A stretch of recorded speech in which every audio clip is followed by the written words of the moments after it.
Hello friends, welcome to my channel Dhanashree classes. आजच्या या व्हिडिओमध्ये आपण जो अळी ते फुलपाखरू हा जो लेसन आहे मराठीचा तो इथे बघणार आहोत. आता अळी ते फुलपाखरू हा लेसन नेमका काय आहे आणि ह्याच्यामध्ये अळीपासून फुलपाखरू कशा पद्धतीने तयार होतो ह्याची गोष्ट जी आहे ती इथे सांगितलेली आहे. तर यामध्ये बघा, शलाका जी असते ती शलाका आपल्या आईवडिलांसोबत आजोळी आली होती. आजोळी म्हणजे कुठे, तर ती तिच्या मामाच्या गावी आलेली होती, आजी आजोबांकडे.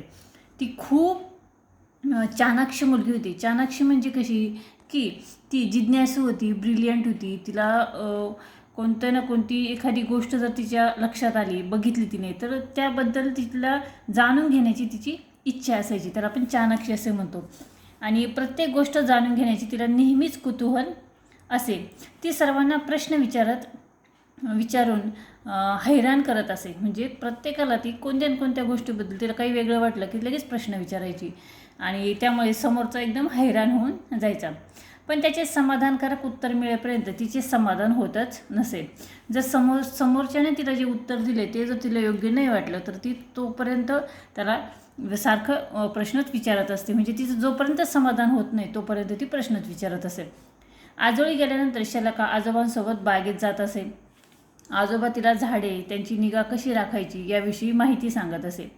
एक दिवस आजोबांसोबत ती बागेत गेली असता तिला एका झाडावर अळी दिसली. ती आजोबांसोबत ज्यावेळेस बागेत गेली त्यावेळेस तिला झाडावर एक अळी दिसली आणि तिने आजोबांना अळी दाखविली व तिच्या प्रश्नांचा भडीमार तिथे सुरू झाला. आजोबांनी कोणत्याही प्रश्नाचे उत्तर न देता तिला सांगितले की तू रोज बागेत येऊन अळीचे निरीक्षण करायचे व त्याचे चित्र काढायचे, म्हणजे तुला एक गंमत अनुभवायला मिळेल. आजोबांनी तिला कोणत्याच प्रश्नाचं उत्तर सांगितलं नाही, पण फक्त तिला एवढंच सांगितलं की रोज तू बागेत यायचं आणि त्या अळीचं निरीक्षण करायचं आणि निरीक्षण करून त्याचं चित्र काढायचं.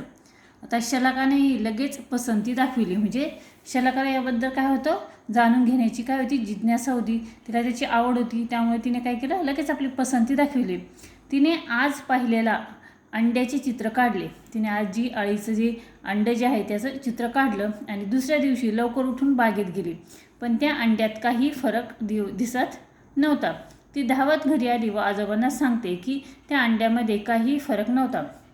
तर आजोबा काय म्हणतात बघा, आजोबा हसायला लागले व ते शलाकाला म्हणाले, तू फक्त रोज जाऊन निरीक्षण कर. शलाका रोज जाऊन बघत असे व चित्र काढत असे साधारण 7 दिवस झाले.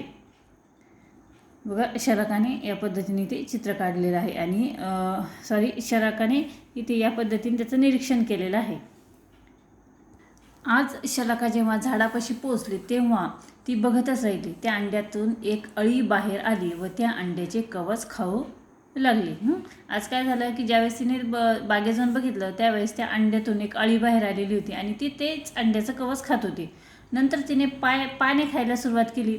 ती धावत घरी आली व आजोबांना घेऊन आली. आजोबा तिला समजावत सांगतात की ही अळी असते, त्याला अळी किंवा सुरवंट असे म्हणतात. अंड्याचे कवच फोडून ही अळी बाहेर येते तेव्हा ती प्रथम ते कवच खाते. ती खूप खादाड असते. ती झाडाची पाने, कळ्या, फुले यांचा फडशा पाडण्यास सुरुवात करते. अळी आकाराने मोठी होते. ती अवस्था साधारण 15 ते 20 दिवसांची असते. या अवस्थेत तिच्या भोवती 3 ते 4 वेळा आवरण तयार होते आणि ती हे आवरण काढून टाकते.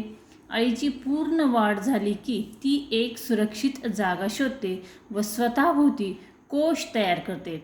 आता कोश तयार करताना तिची त्वचा, हात, पाय आणि मुख हे अवयव गळून पडतात आणि त्यानंतर अळी स्वतःभोवती एक कोश तयार करते.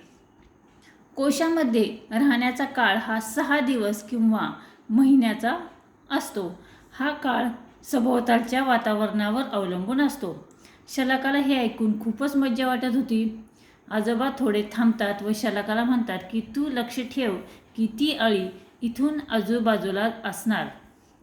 ती अळी इथेच आजूबाजूला असणार. कोशानंतर काय होते ते तू मला सांगायचे आहे. आता शलाकाही दररोज आनंदाने त्या अळीच्या शोधात जायची. 7-8 दिवसानंतर तिला एक वेगळाच किडा दिसला म्हणून तो किडा दाखवायला ती आजोबांना घेऊन गेली. आजोबांनी तिला शाबासकी दिली व म्हणाले, शलाका, ह्यालाच कोश म्हणतात. आज तू ह्याचे व्यवस्थित निरीक्षण करत जा. आता तू ह्याचे काय करत जा, व्यवस्थित निरीक्षण करत जा व चित्रे काढत जा. शलाकाचे निरीक्षण चालूच होते आणि एक दिवस कोश तुटताना दिसला आणि त्या कोशातून एक सुंदर फुलपाखरू बाहेर आले. शलाका ती गंमत बघत उभी राहिली आणि थोड्या वेळाने फुलपाखरू आपल्या पंखांची हालचाल करत उडू लागले. शलाकाने काढलेली चित्रे आजोबांना दाखविली व खरोखरच तिने अंडी ते फुलपाखरापर्यंतचा सुंदर प्रवास इथे रेखाटलेला होता. ठीक आहे, हा जो लेसन आहे अंडी ते फुलपाखरू, हा लेसन आपण आज इथे बघितलेला आहे.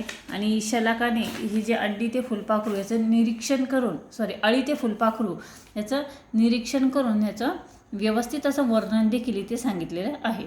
हा लेसन तुम्हाला कसा वाटला मला कमेंट्स करून नक्की कळवा. लेसन आवडला तर या लेसन कसा वाटला, समजला असेल तर या व्हिडिओला तुम्ही नक्की लाईक करा, शेअर करा आणि चॅनलवर नवीन असेल तर चॅनल सबस्क्राईब करा. पुन्हा भेटूया पुढच्या व्हिडिओमध्ये.